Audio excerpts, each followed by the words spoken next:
దైవ మర్మములు. సహోదరుడు భక్త సింగ్ గారి అనుభవములో దేవుడు ఆయనకు బయలుపరిచిన దైవ మర్మములు. ఏప్రిల్ 1. దేవుని మహిమ యొక్క మర్మములు. వారు తృప్తిగా తినిన తర్వాత ఏమీయూ నష్టపడకుండా మిగిలిన ముక్కలు పోగు చేయుడని తన శిష్యులతో చెప్పెను. కాబట్టి వారు భుజించిన తరువాత వారి యొద్ద మిగిలిన 5 యవల రొట్టెల ముక్కలు పోగు చేసి 12 గంపలు నింపిరి.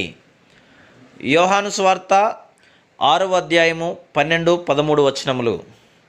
ఇచ్చట నా తలంపు, ప్రభువునకు వృధా చేయుట ఇష్టం లేదు, అందుచేతనే ఏదియు నష్టము కాకూడదని ఆజ్ఞాపించెను. మిగిలిపోయిన ముక్కల విషయంలో ఆయన అంత జాగ్రత్త వహించినచో మన సమయము, డబ్బు, శక్తి, సామర్థ్యముల విషయంలో ఇంకా ఎంత ఎక్కువ జాగ్రత్త వహించును. మన జీవితములను పరిశీలించి చూచినచో మన సమయము చాలా వృధా అయినట్లును, చాలా డబ్బు వ్యర్థముగా ఖర్చయినట్లును, ఎంతో సామర్థ్యము నిష్ఫలమైనట్లును కనుగొందుము. మనలను మనమే పరిశీలించి చూచుకుందుము. 1933వ సంవత్సరం ఇండియాలో నా సేవను ఆరంభించినప్పుడు నేను వెళ్ళిన ప్రతి చోట సమయమంతా నేను సువార్త ప్రకటించడం ద్వారా దేవుడు సంతోషించునని తలంచితిని. ఉదయముననే లేచి సువార్తలు కరపత్రములతో జేబులు నింపి వీధి వీధికి ప్రతి దుకాణమునకు వెళ్ళి ఉచితముగా పంచిపెట్టేవాడను. నా బాధ్యతను నేను నిర్వర్తించి తిని అనే నా తృప్తి తప్ప ఆత్మీయ జీవితంలో అభివృద్ధి లేదు.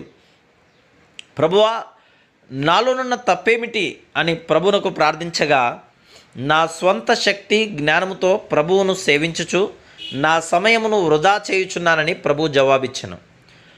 ఆయనను సేవించుటకు ఎట్లు ఉదయము సాయంత్రము మౌన ధ్యాన సమయములను తక్కువ చేస్తునో నాకు చూపించెను.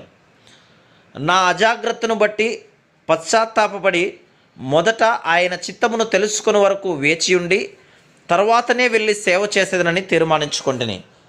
ఫలితమును చూడవలనని నా కోరిక. 3 గంటలు ప్రార్థించిన పిమ్మట సైనికుల బజారునకు పోవలనని ప్రభు తెలిపెను. దేవుని నడిపింపును గురించి స్నేహితులతో చెప్పితిని.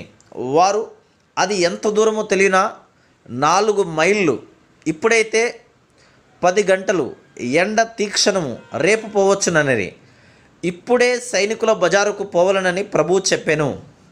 ఎవరో ప్రభు కొరకు వేచి ఉన్నారంటిని.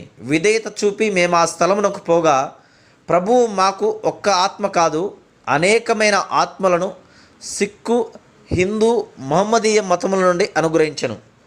ఇట్లు దేవుడు నాకు ఫలమును అనుగ్రహించుటకు ప్రారంభించెను. మనము ఫలమును చూడవలనని దేవుని ఆశ. Praise the lord.